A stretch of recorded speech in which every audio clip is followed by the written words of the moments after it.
வணக்கம், welcome to Chitra Murali's kitchen. இன்றைக்கி வந்து நளினி ஸ்ரீனிவாசன் இவங்க வந்து மின்ட் ரைஸ், மின்ட் புலாவ்னு சொல்லலாம், மின்ட் ரைஸ்னு சொல்லலாம், நிறைய வெஜிடபிள்ஸ் போடுறதுனால வெஜிடபிள் ரைஸ்னு சொல்லலாம். ஸோ அதை எழுதி அமைச்சிருக்காங்க. இதில் வந்து பார்த்தீங்கன்னா இந்த பட்டை கிராம்பு அதெல்லாம் எதுவுமே இருக்காது, மசாலா ரொம்ப ஐட்டமே இருக்காது, வெறும் இஞ்சி மட்டும்தான் சேர்த்து பண்ணுற மாதிரி இருக்கும். ஸோ எப்படி பண்ணுறதுங்கிறத பார்க்கலாம். பாருங்கள், புதினா வந்து 2 கப்பு புதினா எடுத்துக்கிட்டிங்கன்னா 1 கப்பு கொத்தமல்லி, காரத்துக்கு வந்து பச்சை மிளகா, கொஞ்சம் இஞ்சி, காய்கறி வந்து பீன்ஸு கேரட்டு 1 கப்பு கட் பண்ணி வச்சுருக்கேன். அப்புறம் பீட்ரூட் போட்டால் கலர் நல்லாயிருக்கும் அப்படின்னு சொன்னதுனால அவங்களுக்கு பிடிக்கும்னாங்க, அதனால நான் பீட்ரூட்டும் ஒரு பாதி பீட்ரூட் கட் பண்ணி வச்சுருக்கேன். அப்புறம் ஒரே ஒரு குடமிளகா, வெங்காயம் வந்து ஒரு 2 வெங்காயம் கட் பண்ணி வச்சுருக்கேன். அவங்க வந்து சின்ன வெங்காயம் இருந்ததுன்னா ஒரு 10 சின்ன வெங்காயம் போட சொன்னாங்க. இப்போ வந்து நான் பெரிய வெங்காயம் வந்து ஒரு 2 வெங்காயம் வந்து கட் பண்ணி ரெடி பண்ணி வச்சுருக்கேன். அடுப்பில் வந்து பாருங்கள், பாத்திரம் காஞ்சின்னு இருக்கு. வெறும் ட்ரை வானலியில் வந்து நம்ம வந்து புதினாவை வதக்கிக்கணும்.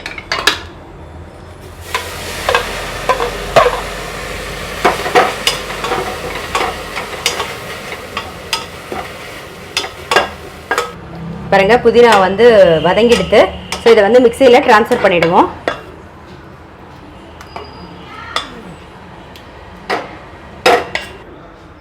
பாருங்க, ஒரு கரண்டி எண்ணெய் வந்து கொஞ்சம் தாராளமாகவே விட்டுக்கோங்க. அப்புறம் நெய், அது ஒரு 2 ஸ்பூன். ஸோ இது காயட்டும். அதுக்குள்ளே என்ன பண்ண போகிறோன்னா, இங்கே பாருங்கள், புதினா வதக்கிட்டோம் இல்லையா, அதோட கொத்தமல்லி 1 கப்பு கொத்தமல்லி, அப்புறம் காரத்துக்கு பச்சை மிளகா. ஸோ நான் வந்து ஒரு 5 பச்சை மிளகா போடுறேன். உங்களுக்கு காரத்துக்கு தகுந்த மாதிரி நீ பச்சை மிளகா மாத்திரம் சேர்த்துக்கோங்க. அப்புறம் இஞ்சி, அவ்வளோதான். இதெல்லாம் வந்து நம்ம அரைச்சி எடுத்துன்னு வந்துடுவோம். பாருங்கள், கொத்தமல்லி, புதினா, இஞ்சி, பச்சை மிளகா வந்து அரைச்சி எடுத்துன்னு வந்துட்டோம். இப்போ வந்து எண்ணெய் காஞ்சிருக்கும். வந்து வெங்காயம்,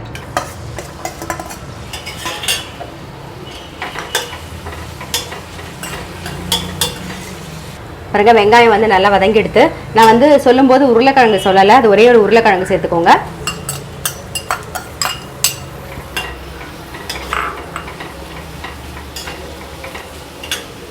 அப்புறம் பீட்ரூட் சேர்த்துட்டு ஒரு 2 நிமிஷம் வதக்கணும். நல்லா வதங்கட்டும். பாருங்க, இப்போ வந்து பாதி வதங்கிடுது இல்லையா, இப்போ வந்து குடமிளகா சேர்த்துக்கலாம். அதை நல்லா மிக்ஸ் பண்ணிவிடுங்க. மிக்ஸ் பண்ணதுக்கப்புறம் நம்ம அரைச்சி வச்சுருக்க விழுது அதையும் சேர்த்துருங்க. இது நல்லா வதங்கணும். பாருங்க, அது வதங்கிட்டு இருக்கட்டும். அதுக்குள்ளே வந்து 1 கப்பு பாஸ்மதி அரிசிக்கு வந்து 2 கப்பு தண்ணி. நான் எந்த தண்ணி எவ்வளோ எடுத்துக்க போகிறேனோ அதுலேயே ஊற வச்சு வடிய வச்சு எடுத்துகிட்டு இருக்கேன். பாருங்கள், இது ஒரு 10 நிமிஷம் ஊற வைங்க போதும்.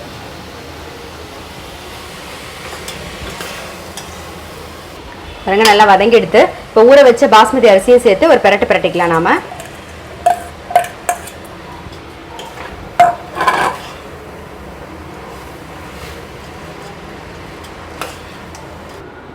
பாருங்க, எல்லாமே நல்லா மிக்ஸ் ஆகிடுத்து.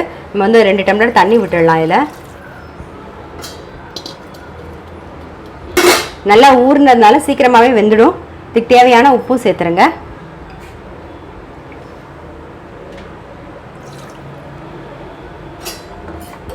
எல்லாத்தையும் ஒரு மிக்ஸ் பண்ணிவிட்டு மூடி வச்சிடலாம்.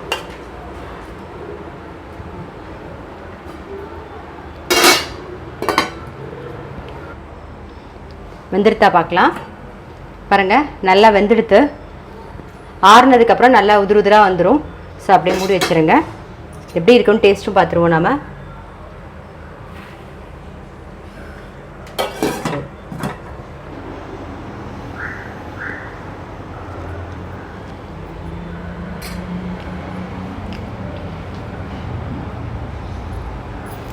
அதாவது மசாலாலாம் இல்லாமல் ரொம்ப நல்லா டேஸ்ட்டாகவே இருக்குங்க. காய்கறியும் சேருது. இது வந்து ரொம்ப சிம்பிளாக ஈஸியாகவும் இருக்குது. நளினி ஸ்ரீனிவாசன் அவங்க தான் நமக்காக எழுதி அமைச்சிருந்தது. ரொம்ப ரொம்ப நல்லா இருக்குது மேடம். ரொம்ப ரொம்ப தேங்க்ஸ். நீங்களும் உங்கள் வீட்டில் ட்ரை பண்ணி பாருங்கள். ட்ரை பண்ணி பார்த்துட்டு உங்கள் ஃபீட்பேக்கை எனக்கு எழுதி அனுப்புங்க. நான் அடுத்த ரெசிபியோடு சந்திக்கிறேன்.